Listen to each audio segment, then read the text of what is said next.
Your excellency प्रधानमंत्री Ishiba जी,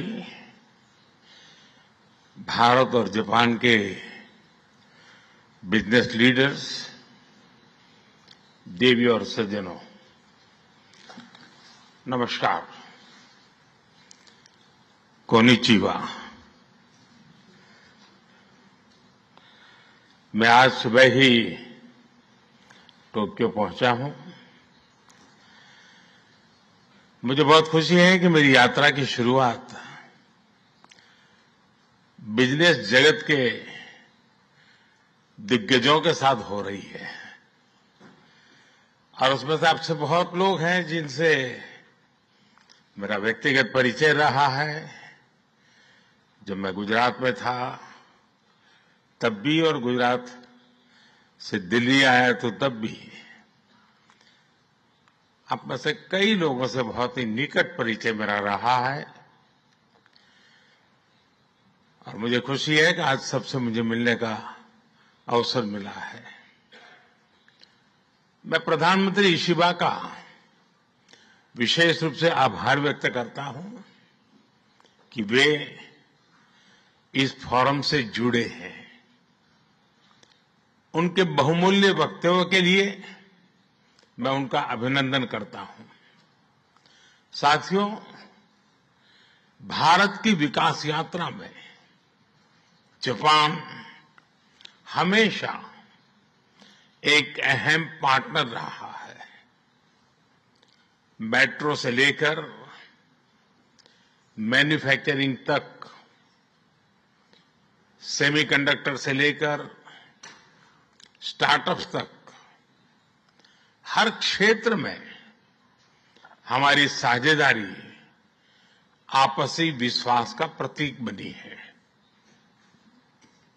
जापानी कंपनियों ने भारत में $40 बिलियन से ज्यादा का निवेश किया है।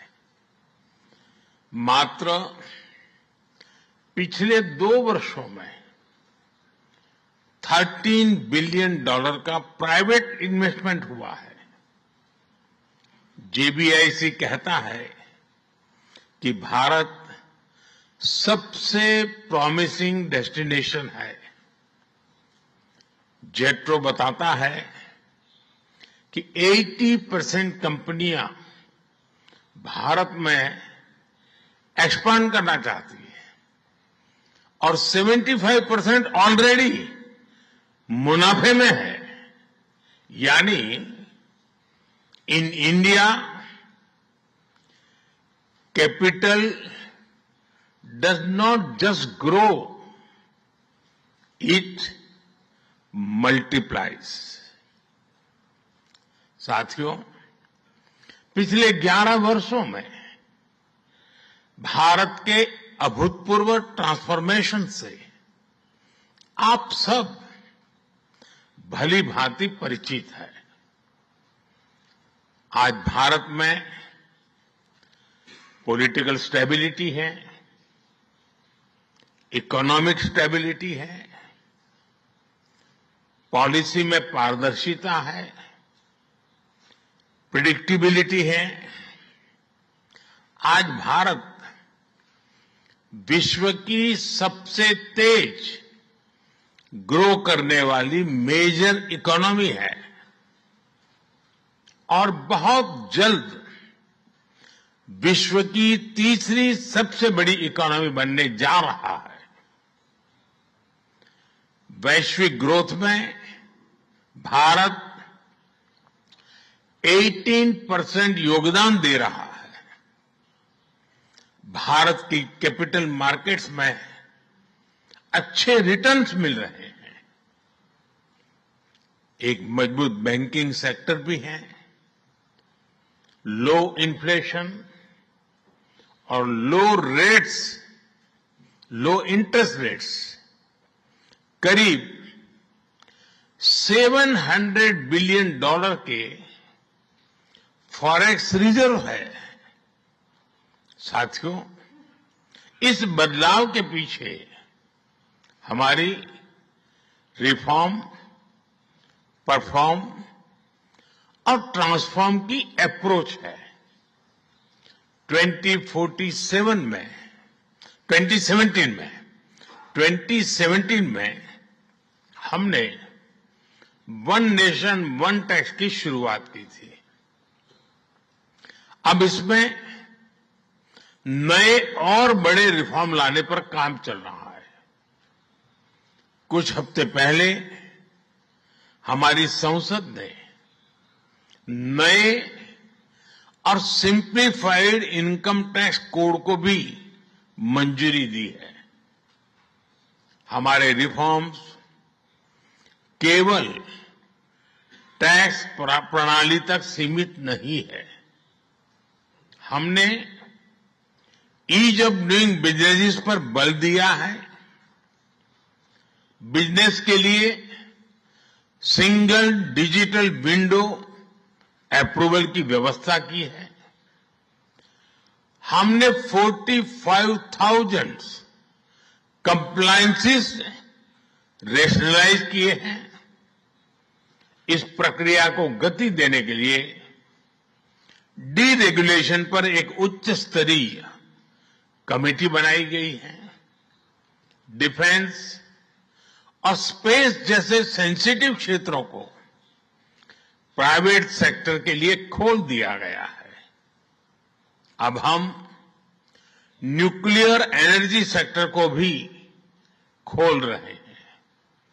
साथियों, इन रिफॉर्म्स के पीछे हमारा विकसित भारत बनाने का संकल्प है, हमारा कमिटमेंट है, कन्विक्शन है और स्ट्रेटेजी है। और विश्व ने इसे रिकॉग्नाइज ही नहीं, एप्रिशिएट भी किया है। S&P ग्लोबल ने 2 दशक बाद भारत के क्रेडिट रेटिंग अपग्रेड किए हैं। The world is not just watching India, it is counting on India.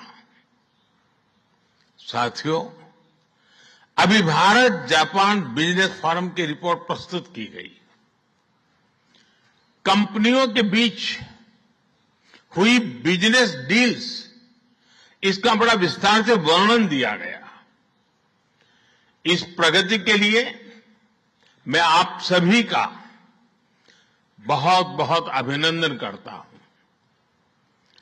हमारी साझेदारी के लिए मैं भी कुछ सुझाव बड़ी नम्रतापूर्वक आपके समक्ष रखना चाहूंगा।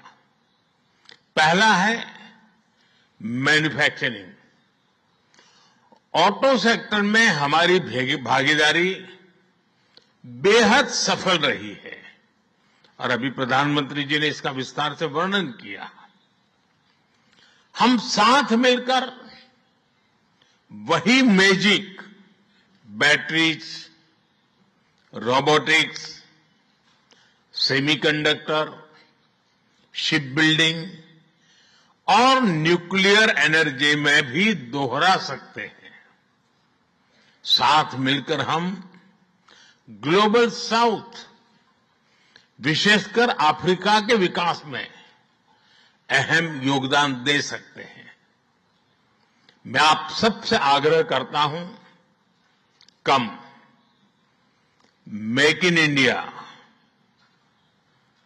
Make for the world. Suzuki और डाइकिन की सक्सेस स्टोरीज आपकी भी सक्सेस स्टोरीज बन सकती है।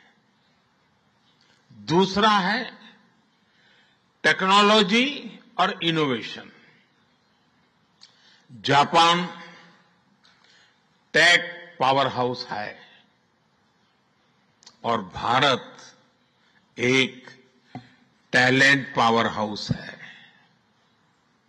भारत ने AI, semiconductor, quantum computing, biotech और स्पेस में बोल्ड और एम्बिशियस इनिशिएटिव लिए हैं। जापान की टेक्नोलॉजी और भारत का टैलेंट मिलकर इस सदी के टेक रिवॉल्यूशन का नेतृत्व कर सकते हैं। तीसरा क्षेत्र है ग्रीन एनर्जी ट्रांजिशन। भारत तेजी से 2030 तक 500 गीगावाट रिन्यूएबल एनर्जी के लक्ष्य की ओर अग्रसर है। हमने 2047 तक 100 गीगावाट न्यूक्लियर पावर का भी लक्ष्य रखा है। सोलर सेल्स हो या फिर ग्रीन हाइड्रोजन, साझेदारी की अपार संभावनाएं हैं। भारत और जापान के बीच जॉइंट क्रेडिट मैकेनिज्म पर समझौता हुआ है। इसका लाभ उठाकर क्लीन और ग्रीन फ्यूचर के निर्माण में सहयोग किया जा सकता है। चौथा है नेक्स्ट जेन इंफ्रास्ट्रक्चर। पिछले एक दशक में भारत ने नेक्स्ट जनरेशन मोबिलिटी और लॉजिस्टिक इंफ्रास्ट्रक्चर में अभूतपूर्व प्रगति की है। हमारे पोर्ट्स की क्षमता दोगुनी हो गई है। 160 से ऊपर एयरपोर्ट्स हैं।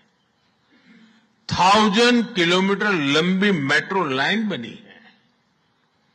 जापान के सहयोग से मुंबई और अहमदाबाद हाई स्पीड रेल पर काम चल रहा है। लेकिन हमारी यात्रा यहीं नहीं रुकती। Japan's excellence and India scale can create a perfect partnership. पांचवा है स्किल डेवलपमेंट और people to people ties. Bharat का स्किल्ड युवा टैलेंट वैश्विक जरूरतें पूरी करने की क्षमता रखता है। इसका लाभ जापान भी उठा सकता है। आप भारतीय टैलेंट को जापानी भाषा और सॉफ्ट स्किल्स में ट्रेनिंग दें और मिलकर एक जापान रेडी वर्कफोर्स तैयार करिए। A shared workforce will lead to shared prosperity। साथियों, अंत में मैं यही कहना चाहूंगा, India and Japan's partnership is strategic and smart, powered by economic logic. We have turned shared interest into shared prosperity. India is the springboard for Japanese businesses to the global south. Together, we will shape the ASEAN century, Asian century for stability, growth and prosperity।